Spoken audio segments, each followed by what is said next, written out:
নবী সাল্লাল্লাহু আলাইহি ওয়াসাল্লাম নবী হয়েছেন 40 বছর বয়সে। জন্মগ্রহণের আগে বাবাকে হারিয়েছেন, 6 বছর বয়সে মাকে হারিয়েছেন, 8 বছর বয়সে দাদাকেও হারিয়েছেন। বাবার নাম ছিল বাবা আব্দুল্লাহ, মায়ের নাম ছিল মা আমিনা, দাদার নাম ছিল দাদা আব্দুল মুত্তালিব। এরপরে তিনি মানুষ হয়েছেন চাচার পরিবারে, চাচার নাম ছিল আবু তালেব। 8 বছর বয়স থেকে নিয়ে বলা যায় 53 বছর পর্যন্ত চাচার গার্ডিয়ানশিপেই ছিলেন। সুবহানাল্লাহ। এই চাচা আবু তালেব নবী সাল্লাল্লাহু আলাইহি ওয়াসাল্লামের জন্য এবং দ্বীন ইসলামের জন্য, কারণ তার ভাতিজার দিন তো তারই দিন, এমন কোন ত্যাগ নাই যা স্বীকার করেন নাই।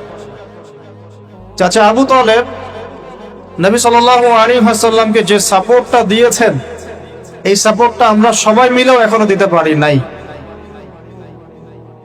বিশ্বাস করেন? যে সাপোর্টটা নবী সাল্লাল্লাহু আলাইহি ওয়াসাল্লামকে চাচা আবু তালেব দিয়েছেন, এই সাপোর্ট আমরা সবাই মিলেও তাকে দিতে পারি নাই। চাচা আবু তালেব শেষ পর্যন্ত কালিমা পড়েন নাই। সাহাবীরা জিজ্ঞাসা করেছিলেন যে, ইয়া রাসূলুল্লাহ সাল্লাল্লাহু আলাইহি ওয়াসাল্লাম, আপনাকে এত সাপোর্ট দেওয়ার পরে চাচা আবু তালেবের কি কোনোই উপকার হবে না, লাভ হবে না? নবীজি বলেছেন সাল্লাল্লাহু আলাইহি ওয়াসাল্লাম, আমি না থাকলে আমার চাচাকে জাহান্নামের একদম অতল তলে রাখা হতো।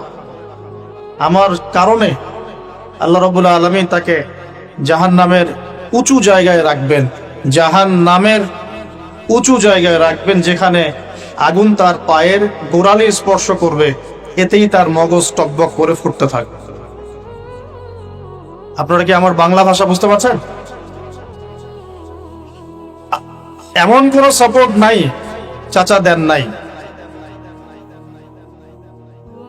মক্কার প্রায় 13 বছর যখন দাওয়াতি কাজ করছেন নবী সাল্লাল্লাহু আলাইহি ওয়াসাল্লাম, মানুষ গালি দিচ্ছে, কেউ থুতু নিক্ষেপ করছে, কেউ নামাজরত অবস্থায় মাথার উপরে উটের নাড়িভুড়ি চাপিয়ে দিচ্ছে, কেউ বলছে এই ব্যক্তি জাদুকর, এই ব্যক্তি গণক, এই ব্যক্তি মিথ্যাবাদী, নাউজুবিল্লাহ, এই ব্যক্তি ফারিকুল জামাত বিভক্তকারী, এই ব্যক্তি মাজনুন, পাগল। তাকে আগলে রেখেছেন তার চাচা। মানুষ অর্থনৈতিক বয়কট করছে, চাচা আগলে রেখেছেন। 3 বছর সমাজ থেকে বহিষ্কার করা হয়েছে, গাছের ছাল পাতা খেয়ে থেকেছেন বনু হাশিম, চাচা আগলে রেখেছেন। চাচা ছোটবেলা থেকে তাকে এত মহব্বত করেছেন, তার ছেলেদেরকে নিয়ে যখন খেতে বসতেন, আমাদের নবী সাল্লাল্লাহু আলাইহি ওয়াসাল্লাম একটু লাজুক ছিলেন, তিনি শোরগোল করতেন না, চুপচাপ খেতেন। চাচা আলাদা করে একটা খাবার রেডি করে তাকে আলাদা করে ডেকে খাওয়াতো, কারণ সবার সামনে হয়তো সে বলতে পারছে না, লজ্জা পাচ্ছে, শাই ফিল করছে, বাবা নাই মানুষের সংসারে, হয় না? এটা আপনারা হয়তো সবাই বুঝবেন না, আমরা বুঝি। যারা বাবা বা মা ছাড়া বড় হয়েছে অন্যের সংসারে, তারা এগুলো বুঝতে পারে। নবী সাল্লাল্লাহু আলাইহি ওয়াসাল্লাম এতিমদের প্রতি এত রহমদিল কেন ছিলেন? কারণ তিনি তো এতিম অবস্থায় বড় হয়েছে, তিনি তার কষ্টটা বুঝতেন। আমরা যদি এখানে যদি কেউ এতিম থাকেন, তিনি বুঝবেন এতিমের সাইকোলজি কেমন, তার চাহিদা কেমন, কষ্ট কেমন। আমি তো বারবার বলে আসছি কয়েকদিন থেকেই, আমাদের তো কারো সন্তান মারা যায়নি, আমাদের কারো সন্তানকে তো বোম মেরে বুলেট দিয়ে গুলি করে হত্যা করা হয়নি, আমরা তো সেই লাশ দাফন করি নাই। তাহলে আমরা কিভাবে প্যালেস্টাইনের মাজলুম ভাইদের আর্তনাদ আমাদের কান পর্যন্ত পৌঁছাবে? কিভাবে পৌঁছাবে না, পৌঁছালেও কলব পর্যন্ত পৌঁছাবে না। আমার সাথে তো এটা হয় নাই। তো ওই দিকে আমি পরে আসতেছি। চাচা আবু তালেব তাকে এত মহব্বত করেছেন, আমি ভাষায় প্রকাশ করতে পারব। আর আমরা চাচা আবু তালেব সম্পর্কে অনেক সময় আলোচনা করি, কিন্তু তার চাচির কথা ভুলে যায়। তার চাচির নাম ছিল ফাতিমা। কি নাম ছিল? এই নামে তিনি তার মেয়ের নাম রেখেছেন। এই ফাতিমা, তার চাচি, নবী সাল্লাল্লাহু আলাইহি ওয়াসাল্লামকে আলাদা করে ডেকে খাওয়াতেন, মহব্বত করতেন। তিনি কিন্তু তার সন্তান না, অন্য কারো সন্তান। একজন মেয়ের পক্ষে অন্যের সন্তান মানুষ করা চারটাখানি কথা না। সতীনের সন্তানই সহ্য করতে পারে না। আর অন্য মানুষের সন্তান নিজের মতো করে মানুষ করা একটা মেয়ের পক্ষে এত সহজ না। তো এই কাজটা চাচি করেছেন। আমি একটা জায়গায় আসতে চাচ্ছি, এত কিছু করার পরেও, সমাজের মানুষের অত্যাচার নির্যাতন সব থেকে ভাতিজাকে প্রোটেক্ট করার পরেও শেষমেশ তিনি কালিমা লা ইলাহা ইল্লাল্লাহ সাক্ষ্য দেন নাই। শেষ মুহূর্তে নবী সাল্লাল্লাহু আলাইহি ওয়াসাল্লাম বারবার বলছিলেন, হে চাচা, খালি কালিমা পড়েন, আমি আপনার জন্য আল্লাহর কাছে সুপারিশ করব। তো শেষে কি হলো? কালিমাটা পড়া হলো না? হলো না। বারবার জিজ্ঞাসা করা হচ্ছে, চাচা আপনি কালিমাটা পড়েন, আমি আপনার জন্য আল্লাহর কাছে সুপারিশ করব। শেষমেশ তিনি বলেছেন যে না, আমি আব্দুল মুত্তালিবের ধর্মের উপরে থাকলাম। নাউজুবিল্লাহ। সারা জীবন সাপোর্ট দেওয়ার পরে কালিমা পড়ে মুসলিম না হওয়ার ফলশ্রুতিতে আল্লাহ নবীজি বলছেন আল্লাহ পাক তাকে জাহান্নামের উঁচু স্থানে রাখবেন। আমরা যারা মুসলমান, মুসলিম পরিবারে জন্মগ্রহণ করেছি, আমরা বা আমাদের মধ্যে বেশিরভাগ মানুষ এখনো এই নিয়ামতের শুকরিয়া আদায় করতে পারি নাই যে আল্লাহ পাক আমাদেরকে মুসলমান পরিবারে জন্ম দিয়েছে, কালিমা পড়ার তৌফিক দিয়েছে। আমরা সহজে যা পেয়ে যাই তার মূল্য বুঝি না। আল্লাহ পাক যে আল্লাহ পাক কি আমাকে জিজ্ঞাসা করেছিলেন যে আবু তাহের, তোমাকে মুসলিম বানাবো না অমুসলিম বানাবো? আপনাকে কি আল্লাহ পাক জিজ্ঞাসা করেছেন, হে আব্দুল্লাহ, আব্দুর রহমান, তোমাকে মুসলিম বানাবো না অমুসলিম বানাবো? তুমি কি চাও?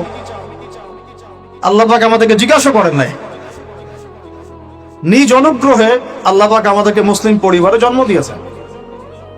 তো সেই মুসলিম পরিবারের মানুষ এখন কালিমা লা ইলাহা ইল্লাল্লাহের সঠিক মর্মও জানে না, তাওহীদও জানে না, শিরকও চিনে না, ইমানের রোকনগুলোও বুঝে না, ইমানের মূলনীতিও বোঝে না, ইমান ভঙ্গের কারণও বোঝে না, কোন কোন ক্ষেত্রে ওযু গোসলের মাসলা মাসাইলও জানে না, নামাজ পড়ার ফরজ ওয়াজিব সুন্নাত মুস্তাহাব বোঝে না, নামাজ পড়েও না।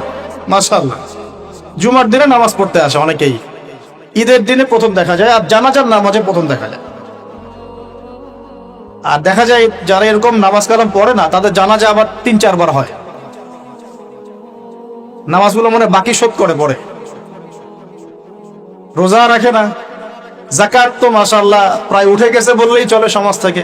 আমি একটা কথা বলতে চাচ্ছিলাম যে আল্লাহ পাক যে আমাদেরকে জিজ্ঞাসা না করেই মুসলিম পরিবারে জন্ম দিয়েছেন, এই নিয়ামতের শুকরিয়া আমরা আদায় করতে পারবো না যদি সারা জীবন সিজদায় পড়ে থাকি। এখন থেকে নিয়ে আমরা শুধু তাওহীদের অনুসারী হয়েছি, এই কৃতজ্ঞতাই আমরা আদায় করতে পারবো। আমরা দিনের জন্য কিছুই করি নাই, আমাদের দ্বারা ইসলামের বড় বড় খেদমত হয়েছে এমন না। আবু তালেব একা যা করেছেন, আমার মতো 100 জন আবু তাহের তা করতে পারে নাই, পারবে না। এটাই সত্য কথা। আবু তালেব কোন অবস্থায় করেছেন? যখন চতুর্দিক থেকে আল্লাহর নবীকে সবাই ছিছি করছে, গালিগালাজ করছে, হত্যার পর্যন্ত চেষ্টা করছে, পুরো সমাজ একদিকে, আবু তালেব একাই একদিকে। তার কাছে প্রস্তাব দেওয়া হয়েছে, তোমার ভাতিজাকে আমাদের হাতে তুলে দাও, নাহলে আমরা ব্যবস্থা নিব। সে বলছে, আমি আমার ভাতিজাকে তোমাদের হাতে তুলে দিব না যতদিন না আমার দেহ মাটির তলে না যাচ্ছে। হ্যাঁ, তিনি নবীজিকে গিয়ে বলছেন, তা আমার বৃদ্ধ কাঁধের উপর এত বোঝা দিও না ভাতিজা, আমার বয়স হয়ে গেছে, ওরা তোমাকে বলছে তুমি দাওয়াতটা ছেড়ে দাও। তো নবীজি বলছেন, আমার ডান হাতে যদি চাঁদ এনে দেওয়া হয়, বাম হাতে সূর্য এনে দেওয়া হয়, চাচা আমি এই দাওয়াত ছাড়তে পারবো না। হয় আমি এই পথে দাওয়াত দিতে দিতে আমার এই দিন বিজয়ী হবে, না হলে আমি হালাক হয়ে যাব। তখন কি হলো? তখন তিনি বললেন যে ওরা তোমার দিকে আসতে পারবে না দলে দলে, যতক্ষণ না আমি আবু তালেব দাফন হচ্ছি মাটির তল। কথা বুঝতে পারছেন? এখন মূল কথাটা হচ্ছে, আমরা যারা মুসলিম পরিবারে জন্মগ্রহণ করেছি, এরপরেও আমরা তাওহীদের জ্ঞান অর্জন করছি না, শিরক থেকে দূরে থাকছি না, নামাজ পড়ছি না 5 ওয়াক্ত ফরজ নামাজ, যাকাত দিচ্ছি না, সওম রাখছি না, প্রোটেস্ট্যান্ট মুসলিম হয়েছি, Protestant version of Islam follow করছি, ইসলামের দাওয়াতের কাজ করছি না, দিনের বিজয়ের কোনো ফিকির করছি না। সত্যি কথা বলতে আমাদের দুনিয়াতে থাকার চেয়ে না থাকাই ভালো। আমরা এখন গরু ছাগল। বিশ্বাস করেন আমার কথা, আল্লাহ পাক এই শব্দই বলেছেন সূরা আরাফ, সূরা আরাফের সম্ভবত 189 নম্বরে 189। ولقد بعد أعوذ بالله من الشيطان الرجيم ولقد ذرأنا لجهنم كثيرا من الجن والإنس। আল্লাহ পাক বলছেন আমি প্রচুর জিন আর মানুষকে দিয়ে জাহান্নাম পূর্ণ করব। বলি নাউযুবিল্লাহ। লাহুম কুলুবুন, কেন পূর্ণ করব? তাদের কি অপরাধ ছিল? কি অপরাধে করব? লাহুম কুলুবুন, তাদেরকে কলব দিয়েছিলাম, লা ইয়াফকাহুনা বিহা, বোঝার চেষ্টা করে নাই। ওয়া লাহুম আযানুন, কান দিয়েছিলাম, লা ইয়াসমাউনা বিহা, শোনে নাই। ওয়া লাহুম আ'য়ুনুন, চোখ দিয়েছিলাম, লা ইউবসিরুনা বিহা, চোখ দিয়ে দেখে নাই, কলব দিয়ে উপলব্ধি করে নাই, কান দিয়ে বলেন শোনে নাই, চোখ দিয়ে দেখে নাই। উলাইকা কাল আনআম, এরা ছিল আনআমের মতো। আনআম কি? আনআম মানে গবাদি পশু, ক্যাটলস, গবাদি পশু। শুধু তাই না, বালহুম আদল, বরং এর চেয়েও নিকৃষ্ট ছিল। গবাদি পশুকে যে দায়িত্ব দেওয়া হয়েছে ও সেটা পালন করে। প্রত্যেক প্রাণীকে যে দায়িত্ব দেওয়া হয়েছে সেই দায়িত্ব তারা পালন করে কিনা? না হলে আমরা এত বড় বড় প্রাণীর সাথে কিভাবে পেরে উঠতাম? একটা গরু নির্দ্বিধায় জীবনকে সঁপে দিচ্ছে, বিদ্রোহ করছে না, করছে? তো আল্লাহ পাক এই কথা বলছেন উলাইকা কাল আনআম, তারা হচ্ছে গবাদি পশুর মতো। বাল হুম আদাল, বরং তার চেয়েও নিকৃষ্ট। কারা? উপলব্ধি করে না, দেখে না, শোনে না। এখন আমাকে উত্তর দেন দেখি, আমাদের মধ্যে এখানে কোন ব্যক্তি আছেন যে চোখে দেখেন না, কানে শোনেন না, উপলব্ধি করেন না? আমরা সবাই চোখে দেখি। এই চোখে দেখি কিনা? দেখতে পাচ্ছেন তো আপনি? কানে শুনতে পাচ্ছেন কিনা? তাহলে আল্লাহ পাক কোন চোখের কথা বলছেন আর কোন কানের কথা বলছেন যেগুলো অন্ধ? বলেন। নিঃসন্দেহে অন্য একটা চোখ আছে, আরেকটা কান আছে, আরেকটা চোখ আছে, কান আছে, এটা কোথায়? কলবে। তাহলে আবু জেহেল আল্লাহ নবীকে চিনতে পারছে না, আবু বকর রাদিয়াল্লাহু আনহু চিনতে পারছেন, তাহলে দুজনের তো বাইরের চোখ একই। কোন চোখ তাহলে অন্ধ আবু জেহেলের, যে কারণে আবু জেহেল আল্লাহ নবীকে চিনতে পারলো? বলেন।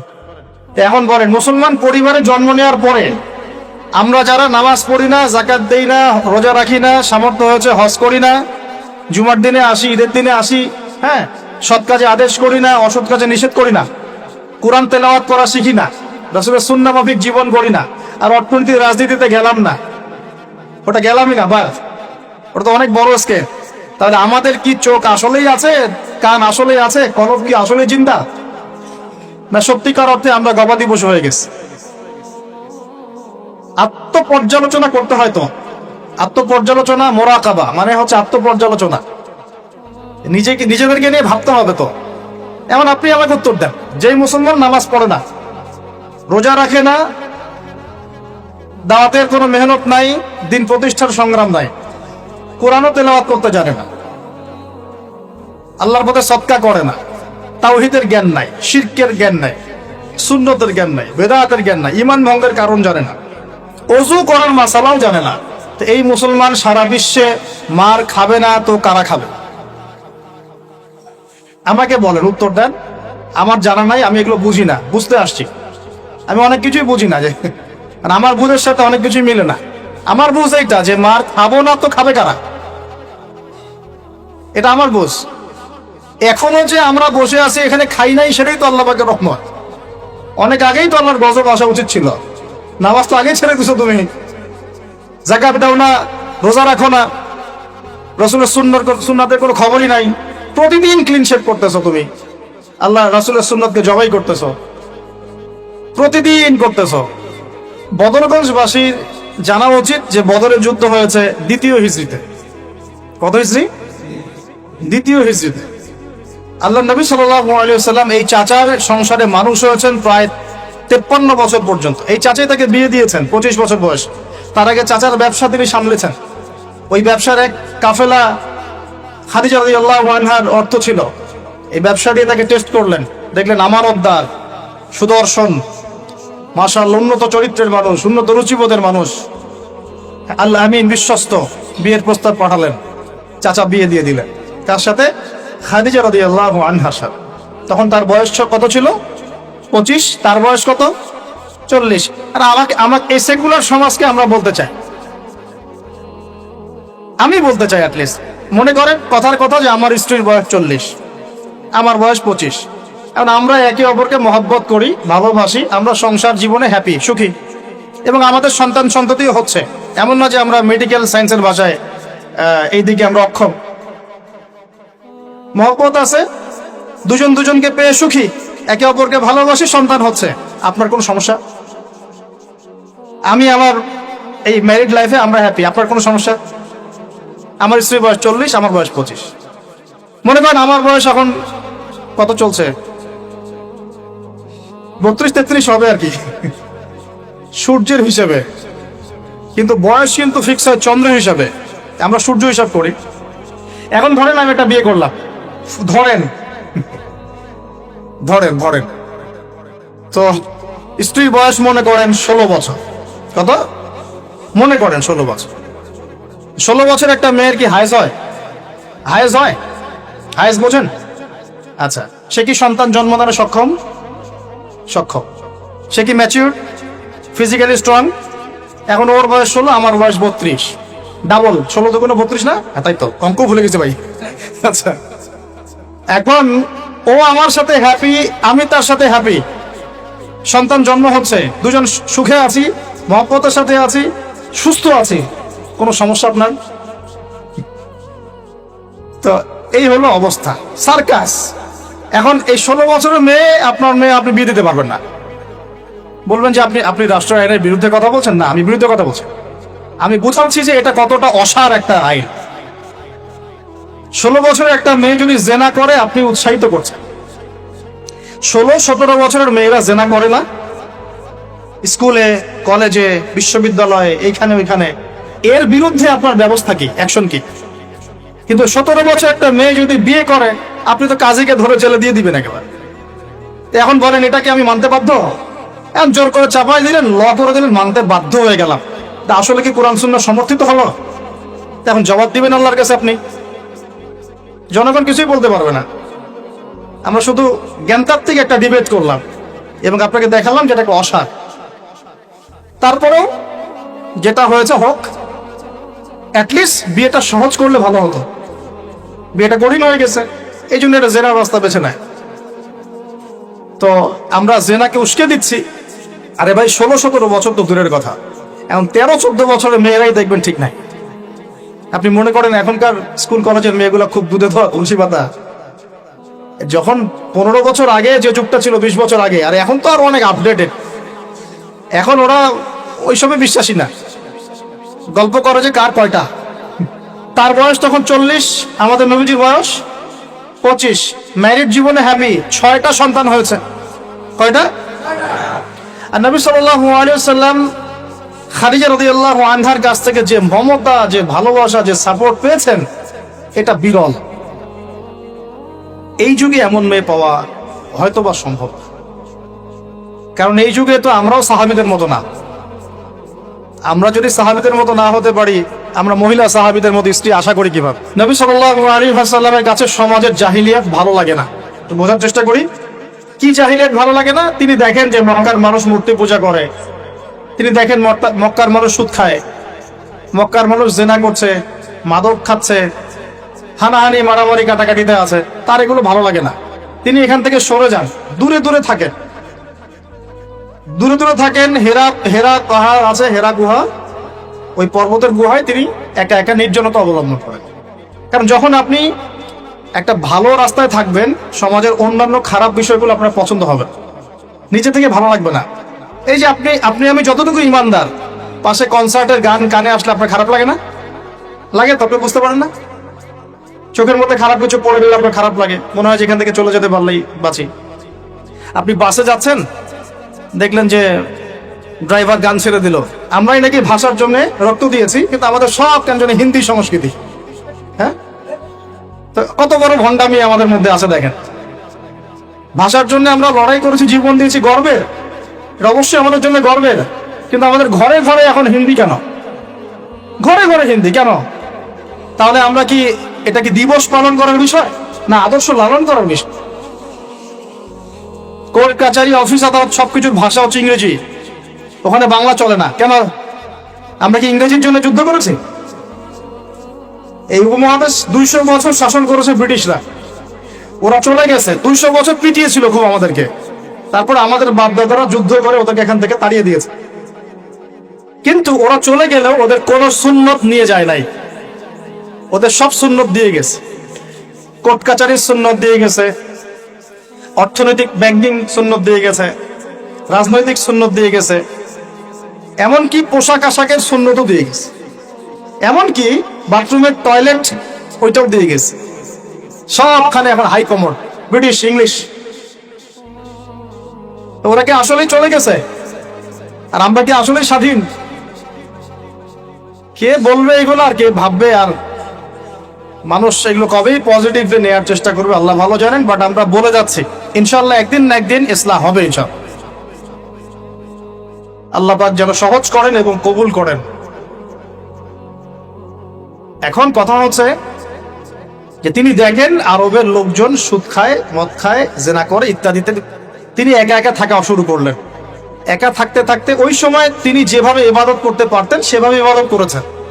আগেও ইবাদতের কিছু সিস্টেম ছিল, কারণ আরবের মানুষরা দাবি করত তারা হচ্ছে মিল্লাতে ইব্রাহিমের উপর আছে, বিকৃত, কিন্তু ওরা মনে করতো আমরা ইব্রাহিমের ধর্মের উপরেই আছে। এখন 40 বছর বয়সে নবী সাল্লাল্লাহু আলাইহি ওয়াসাল্লামের কাছে প্রথম ওহীটা চলে আসে। প্রথম ওহী কি ছিল ভাই? কোন সূরা? সূরা আলাকের কত নম্বর আয়াত? প্রথম আয়াতটা, প্রথম ওহীটা কি সংক্রান্ত ছিল? নামাজ পড়ো, রোজা রাখো, হজ করো, যাকাত দাও, মূর্তি পূজা করো না। কি বলেছেন আল্লাহ পাক? ইকরা বিসমি রাব্বিকাল্লাযী খালাক। হে নবী, কথাটা বুঝুন, হে নবী মুহাম্মদ সাল্লাল্লাহু আলাইহি ওয়াসাল্লাম, আপনি যেগুলো দেখে ব্যথিত, যে সমাজটার এই যে জাহেলিয়াত আপনি দূর করতে চান, যাদেরকে নিয়ে আপনি চিন্তাগ্রস্ত, আপনার কাছে ভালো লাগে না এই জাহেলিয়াত গুলো, এগুলোকে দূর করতে হলে আগে পড়াশোনা করতে হবে, জ্ঞান লাগবে। আগে কি লাগবে? ওই জায়গায় মুসলমানরা পিছিয়ে পড়ার কারণে আজকে এই অবস্থা হচ্ছে। দুজনের বুঝে আসছে, দুজন ঠিক বলছে। ওই ইকরা বিসমি রাব্বিকাল্লাযী খালাক, এই পড়াশোনা থেকে আমরা পিছিয়ে পড়েছি বলেই আমাদের আজকে অবস্থা হচ্ছে। বলছেন, এখন বলবেন যে আমরা তো পড়াশোনা করছি, সাক্ষরতার হার তো আমাদের 67, 77 এরকম আর কি। তো সত্যি কি পড়ছি? ইকরা বিসমি রাব্বিকাল্লাযী খালাক অর্থ হচ্ছে পড়ুন আপনার রবের নামে, যিনি আপনাকে, যেই জ্ঞান আপনাকে আপনার স্রষ্টার দিকে নিয়ে যাবে সেটাই তো জ্ঞান। এখনকার আমাদের জ্ঞানগুলো কি সত্যি আমাদেরকে আল্লাহর দিকে নিয়ে যাচ্ছে নাকি আল্লাহ থেকে দূরে সরাচ্ছে? তাহলে বোঝেন। এখন আপনি যদি বলেন যে তাহলে কি আপনি শুধু মাদ্রাসা শিক্ষাকেই সমর্থন করছেন, জেনারেল শিক্ষা সমর্থন করছেন না, আমি বলবো না। আমি নিজেও জেনারেল শিক্ষিত একজন মানুষ, আমরা অনার্স মাস্টার্স করেছি এবং আমরা কখনো সেকেন্ড হইনি আলহামদুলিল্লাহ, কয়েকবার ছাড়া। তো আমরাও জানি ব্যাপারগুলো কি। আমরা জেনারেল শিক্ষার উপকারী শিক্ষাগুলোকে সমর্থন করি, কিন্তু কোরআন এবং সুন্নাহ ইসলামের মূল শিক্ষাটাকে বাদ দিয়ে এই জেনারেল শিক্ষা আমার কোনো উপকার করবে না। আবার একই সাথে কোরআন এবং হাদিস এই দুটাতে দক্ষ হয়েও যদি আমরা বর্তমান বিশ্বের উপকারী জ্ঞানগুলো অর্জন করতে ব্যর্থ হই, তখন কোরআন সুন্নাহকে হাতে নিয়েও এই বিশ্বকে চ্যালেঞ্জ করতে পারবো। তাহলে দরকার কি? সমন্বয়। এই সমন্বয় হওয়া উচিত ছিল আজকে থেকে 50 বছর আগেই। এখন আমাদেরকে এগুলো নিয়ে কথা বলতে হচ্ছে, এটাই দুঃখজনক। যেখানে শিক্ষা প্রতিষ্ঠান আছে, রাষ্ট্রীয় নিয়ন্ত্রণাধীন প্রতিষ্ঠানে হয়তো আপনি ইন্টারফেয়ার করতে পারবেন না, কিন্তু ব্যক্তিগত উদ্যোগে যত শিক্ষা প্রতিষ্ঠান আছে এগুলোতে ইসলামিক শিক্ষা এবং জেনারেল শিক্ষা দুটাকে সমন্বয় করার চেষ্টা করে। আল্লাহ পাক তৌফিক দান। দেখবেন আগামী 10 বছরের মধ্যে একটা আলোকিত প্রজন্ম গড়ে উঠবে ইনশাআল্লাহ। আমার ছেলে বাংলা, ইংরেজি, অঙ্ক সব শিখবে, এদিকে হাফেজে কোরআন হবে, আরবি ভাষা শিখবে, আরবি ব্যাকরণ শিখবে, হাদিসের ইবারত করার যোগ্যতা অর্জন করবে, মুতাআলা করবে। মাশাআল্লাহ, একদিন দেখা যাবে সে কোরআন সুন্নাহর জ্ঞানেও দক্ষ হয়েছে, এদিকে সে ডক্টর হয়েছে, মাশাআল্লাহ, সে ইঞ্জিনিয়ার হয়েছে, পাইলট হয়েছে, সেনাবাহিনীর মেজর কর্নেল হয়েছে। সম্ভব না?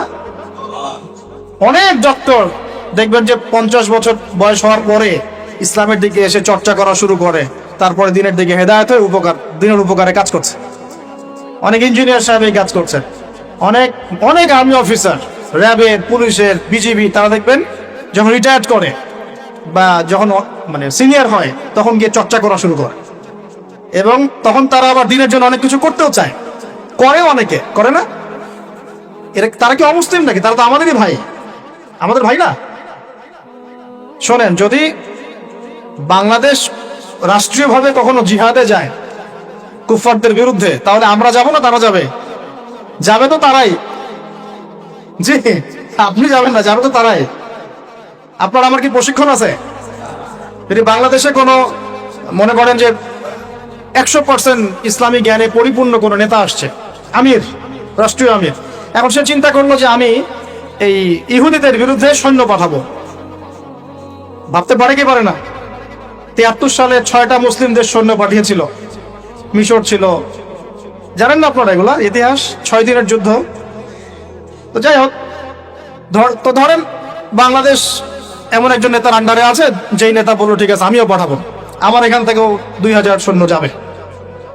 তখন কিন্তু ওই 2000-এর মধ্যে আপনি থাকবেন না, থাকবে ওই আর্মি অফিসারই, ওই বিজিবি, ওই র্যাব, ওই পুলিশ, ওই ভাইরাই থাকবে। তারা আমাদের ভাই না? তাদেরকে মেসেজটা পৌঁছাতে হবে যে আপনারা পরিপূর্ণ ইসলামের সামনে আত্মসমর্পণ করেন, ইনশাআল্লাহ আল্লাহ পাক দুনিয়াতেও সুখী করবেন, পরকালেও সুখী করবেন। আমরা দোয়া করবো, দোয়া। আপনারা কখনো একটা রাষ্ট্রের মধ্যে জাতিগত বিভাজনে যাবেন না, জাতিগত বিভাজনটা খুব খারাপ। এতে করে রাষ্ট্রের অভ্যন্তরীণ যে স্থিতিশীলতা নষ্ট হয়ে যায়। আমরা আলহামদুলিল্লাহ ইসলামকে তো ভালোবাসি, মহব্বত করি, পারি না পারি আমাদের মন তো ব্যথিত হয়, হয় না? এটা আল্লাহ পাক দেখছেন ইনশাআল্লাহ, আল্লাহ পাক ওই অনুযায়ী আমাদেরকে প্রতিদান দিবেন ইনশাআল্লাহ। তবে চেষ্টা আরো বাড়াতে হবে। এই চেষ্টা বাড়ানোর কথা বলতে এখানে আসছি। আল্লাহর নবীর মন খারাপ, তখন ওহী এসেছে। ওহী প্রাপ্ত হওয়ার পরে নবী সাল্লাল্লাহু আলাইহি ওয়াসাল্লাম একটু ভীত, একটু সন্তুষ্ট। তখন খাশিতু আলা নাফসি। বাংলাদেশে যত সিরাতের বই আছে না, তার 80% সিরাতের বই আপনি পাবেন যে ওই সময় নবী সাল্লাল্লাহু আলাইহি ওয়াসাল্লাম এতটা ভীত সন্তুষ্ট হয়ে গিয়েছিলেন, কয়েকবার তিনি চিন্তা করেছেন যে আমি পাহাড়ের উপর উঠে নিজেকে শেষ করে ফেলবো। এটা নিয়ে বিশাল ইস্যু সৃষ্টি করে ফেলছে বাংলাদেশে। হ্যাঁ, আর রাহিকুল মাকতুম বলেন, আর যে কোনো বড় বড় সিরাতের গ্রন্থ বলেন, এটা যদি লিখা না থাকছে আমি বক্তব্য দাও ছেড়ে দিব। বাসায় গিয়ে দেখেন, চেক করে, রাইটাররা লিখেছেন, এটা আমাদের কথা না। কয়েকবার তিনি পাহাড়ের উপর উঠে চিন্তা করেছেন যে আমি যা দেখলাম, ফেরেশতা এসেছে আমাকে জড়িয়ে ধরেছে, আমাকে বলছে পড়ুন, আসলে ব্যাপারটা কি, আমি কি মানে সঠিক আছি না ভুল হচ্ছে? মানসিক একটা পেরেশানির মধ্যে তিনি ছিলেন। তখন কয়েকবার নিজেকে শেষ করে ফেলার চেষ্টাও করেছেন। যখনই তিনি উঠেছেন তখনই জিবরাইল আলাইহিস সালাম সামনে এসেছে। ইয়া মুহাম্মদ, আপনি পাগল নন, আনতা রাসূলুল্লাহ ওয়া আনা জিবরিল। হে মুহাম্মদ, আপনি পাগল নন, আপনি হচ্ছেন আল্লাহর মনোনীত রাসূল, আর আমি জিবরাইল। আপনি বিচলিত হবেন না। আরো একদিন আবার জিবরাইল আলাইহিস সালাম হাজির।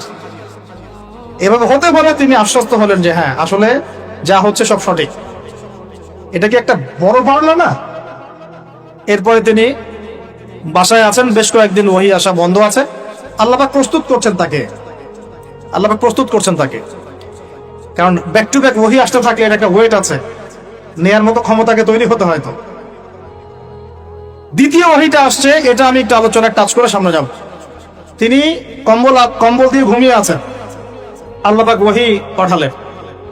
যখন ওহী পাঠাচ্ছেন, খাদিজা রাদিয়াল্লাহু আনহা দেখছেন যে নবী সাল্লাল্লাহু আলাইহি ওয়াসাল্লাম একটু অস্বাভাবিক আচরণ করছেন। তিনি বলছেন আপনি শুয়ে পড়েন, রেস্ট নেন।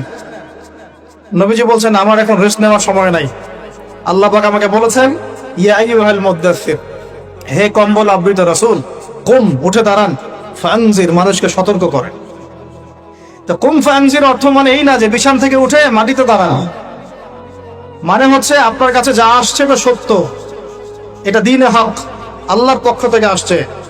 অতএব আপনি এই সত্যের বাণী নিয়ে সমাজের মধ্যে দাওয়াতি কাজে নেমে পড়েন। ফানজির, মানুষকে সতর্ক করেন। রব্বাকা ফাকাব্বির, আপনার রবের তাকবীর পাঠ করেন।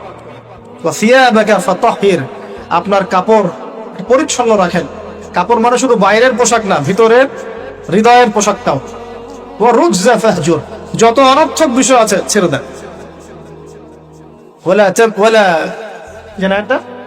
ওয়ালা তামনু তাস্তাকসির ওয়ালি রাব্বিকা ফাসবির। কিছু পাওয়ার আশায় আপনি কাউকে সদকা করেন না, কারো কাছে কিছু পাওয়ার আশায় আপনি সাদাকা করেন না, বরং আপনার রবের জন্য আপনি সবর করেন। কত গভীর কথা! এটা নিয়ে কিন্তু আলোচনা খুব বেশি হয় না। আমরা আলোচনা করি প্রথম ওহীটা কি ছিল, এটা দ্বিতীয় ওহী ছিল। উঠুন উঠুন, সতর্ক করুন। আপনি যা ভাবছেন এরকম কিছু না। আপনি নবী, আপনি শেষ নবী। এই মহাবিশ্বে আপনার মতো কোনো নবী আসে নাই।